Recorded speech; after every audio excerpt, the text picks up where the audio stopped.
Hi, welcome to Slow English with Brian. I'm Brian.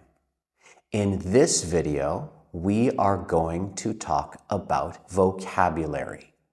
We will talk about how to learn new words and how to remember those words that you learn. First, let's talk about how to learn new words.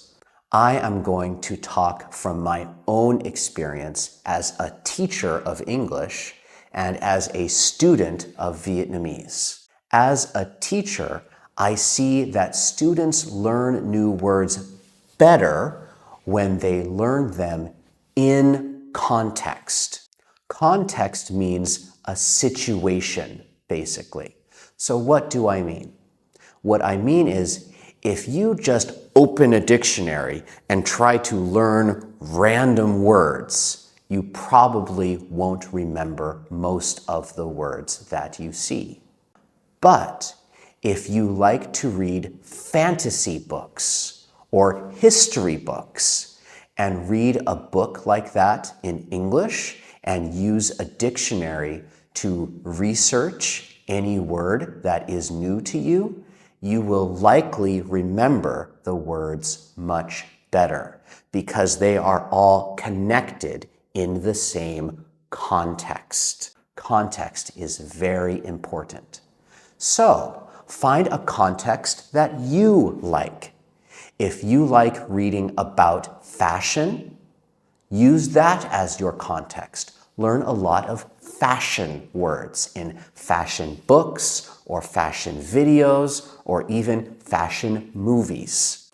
If you like martial arts, like this stuff, read books or blogs or stories about martial arts and learn a lot of martial arts words. It is true that to be a good user of English, you need to know a lot of vocabulary about many contexts. But it is never a bad idea to be very good in a specific context.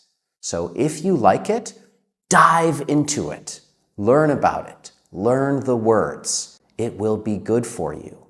And you will learn words and verbs especially that you can use in other places. For instance, if you learn the verb block in a martial arts story and then go to the car repair shop to fix a problem in your car, the mechanic there might talk about how your air conditioning system, I think it looks like this, has a block in it. You might think, oh, I know that word. In martial arts, block means do this.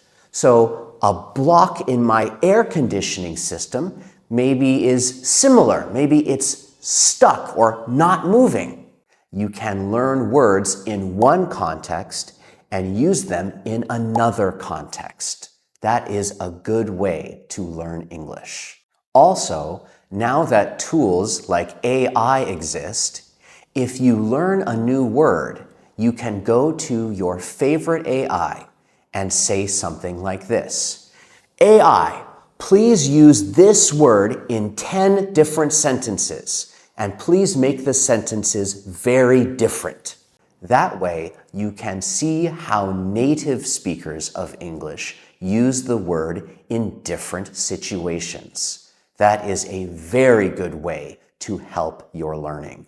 I encourage my students to do that, and I do that when I learn new words in Vietnamese. Also, writing and speaking are very important for making sure that you remember new words that you learn.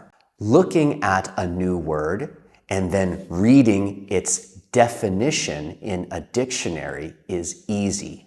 Learning the word and then remembering it the next week or the next month or the next year is a little bit harder. So writing and saying the words are really good for helping your brain to hold on to those new words. If you know English speakers in your life, you can speak with them and try to use the new words that you learn. If you don't, you can make a journal for yourself. You can use a real book or just open a file in your computer and start typing in English. And you can try to use the new words that you learn in your journal. That is a fantastic way to remember new vocabulary.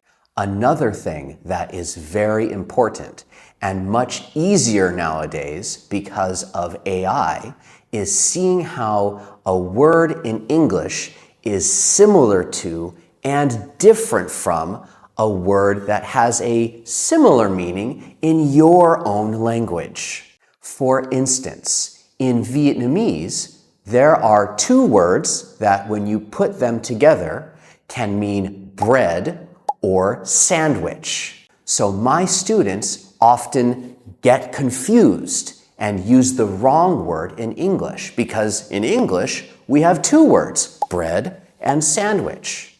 So when you learn a new word, it's a good idea to ask an AI, "Hey AI, is this word the same as it is in my language or are they different?" AIs are very good at helping to show how words are similar and different in different languages. Another important thing to remember is that knowing a lot of words is something that takes time. It cannot be done quickly. If you are studying for a big test like IELTS or TOEFL or something like that, you need many years to prepare most of the time, unless you have been using English at a high level already for many years. Don't rush yourself. Make sure that you learn new words frequently for a long time so that later you will be able to know a lot of words. That is the end of this video. Please like and subscribe, and I will see you in the next video. Bye.